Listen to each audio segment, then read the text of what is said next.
दोस्तों नमस्कार, स्वागत है आपका फीएलएस स्टडी मंत्रा यूट्यूब चैनल पे।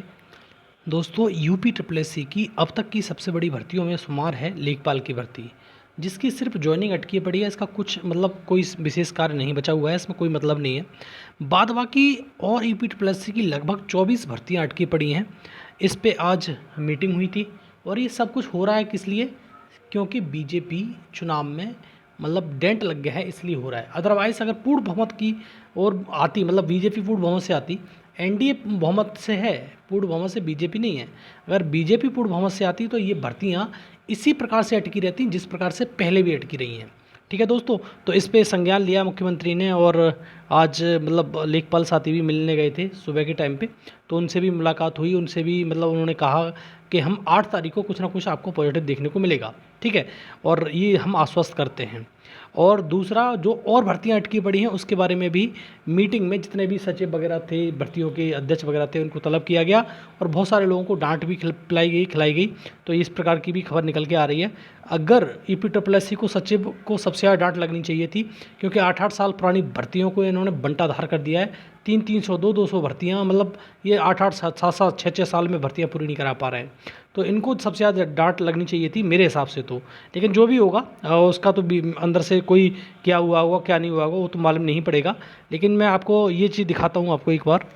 देखो दोस्तों, ये जो चीज़ आपको दिख रही है, रोज़गार और भर्तियों का मुद्दा गर्म हो रहा है आज। अगले 100 दिनों में, अब देखो अगले 100 दिनों का खाका तैयार करने के लिए कहा गया, मतलब अगले नेक्स्ट 100 डेज़ में, 3 महीने 10 दिन में आप अपना चीज़ लीजिए। और अब शायद आयोग के अधिकारियों को संज्ञान में लेना चाहिए। बेरोज़गारों की बात अब तो सुनिए, बहुत हुआ, बिना देरी किए रिक्त पदों के ऑनलाइन अध्याचन भेजने का निर्देश दिए हैं। मतलब अब इसमें क्या है कि जैसे अब देखो, एक तुम्हारा सबसे बड़ा नोटिफिकेशन इसमें आना है यूपी ट्रिपल एस सी के थ्रू, जो लोअर पीसीएस का है, शायद अब आ जाए। पहले इसकी संभावना बिल्कुल शून्य थी, इन लोगों ने बिल्कुल एकदम ख़त्म कर दिया था कि पैट 2024 से आएगा। लेकिन अब लग रहा है कि हाँ, अब ये नोटिफिकेशन आपका आ सकता है। और भी पद हैं, और इसमें कह दिया कि जितने भी पद खाली हैं, रिक्त पद हैं, सबका ब्यौरा भेजा जाए, अध्याचनों को भेजा जाए और ऑनलाइन भेजा जाए। इसलिए कहा गया है ऑनलाइन अध्याचन भेजे जाएँ, त्रुटि रहित अध्याचन भेजे जाएँ। इसमें क्या होगा, बहुत सारी चीज़ जल्दी से सिमटेंगी और बहुत चीज़ों में तेज़ी आएगी। लेकिन ये तेज़ी चाहेंगे तो तेज़ी हो सकती है, तेज़ी चाहेंगे नहीं तो कुछ नहीं है, फिर वही सिस्टम रहेगा। लेकिन अब इनको मालूम है कि 2024 का इलेक्शन ख़त्म हुआ है, 2027 भी है। अगर ऐसे ही लेट लतीफ़ी फिर मतलब ये संज्ञान लेके कुछ नहीं करेंगे तो 2027 का इलेक्शन है, तैयार रहिए, कोई बड़ी बात नहीं है। लेकिन आपको हर चीज़ पे डिफीट देना पड़ेगा, तभी कुछ हो पाएगा। देखो एनडीए की सरकार भी बनने जा रही है और एनडीए मनोनैतिक तौर पे हार भी गया। यही चीज़ होती है अगर अपनी बात मनमानी है। और ये बेरोज़गारी सबसे बड़ा मुद्दा है। इसमें देखो आरओ की भर्ती की बात कही गई है, यूपी पीसीएस की भर्ती की बात की, टीजीटी पीजीटी 2022 की लिखित परीक्षा, एलटी ग्रेड बेसिक शिक्षा की नई भर्ती। अब देखो बेसिक शिक्षा में तो नई भर्ती आ ही नहीं रही है।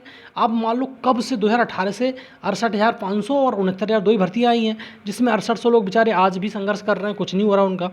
जूनियर एडिट भर्ती कब से चल रही है आपको मालूम है, 2018 की भर्ती है भी। पुलिस भर्ती परीक्षा जो आपकी लीक हुई थी, मुख्य सेविका, लेखपाल सहित तमाम अन्य भर्तियां रुकी। भर्तियों पर सख्त निर्देश दिया गया है, किसी तरह की ढिलाई बर्दाश्त नहीं की जाएगी। ठीक है दोस्तों, और भी जितने भी परीक्षाएं हैं इसकी, मतलब तुम्हारी यूपी ट्रिपल एस सी की बहुत सारी तमाम परीक्षाएं, जेई, एसओ, मंडी, दुनिया भर की परीक्षाएं हैं, लगभग 24 भर्तियां हैं जिनका संज्ञान लेने को कहा गया है कि इनकी मतलब संज्ञान लीजिए और इनका खाका तैयार करिए, इनका रिजल्ट वगैरह, लिखित परीक्षा वगैरह कराइए। तो दोस्तों अब ये मान के चलिए, अगर ये वाकई में सुधर जाएं, अगर ये 100 दिन में नहीं 6 महीने के अंदर ये रिजल्ट वगैरह जारी कर दें, 1 साल के अंदर कर दें, तब भी बहुत बड़ी बात मैं कह रहा हूँ। ठीक है दोस्तों, तो ये चीज़ हो सकता है कि पॉजिटिव देखने को मिले। लेकिन ये जो भर्ती है आपको लेखपाल वाली, इसमें तो 8 जुलाई को आपको एक अच्छा रिस्पॉन्स देखने को मिलेगा, पॉजिटिवनेस देखने को मिलेगी। और मैंने सुबह भी कहा था, मैं फिर कह रहा हूँ, अगर यूपी स्टेट मतलब राज्य इसमें अगर एसजीआई और एएसजीआई को भेजने का काम करे, एसजीआई नहीं आए तो एएसजीआई को भेजने का काम करे, तो ये मान ले कि आपकी समस्या 8 तारीख के बाद आगे डेट मिलेगी ही नहीं और सारी समस्या समाप्त हो जाएंगी।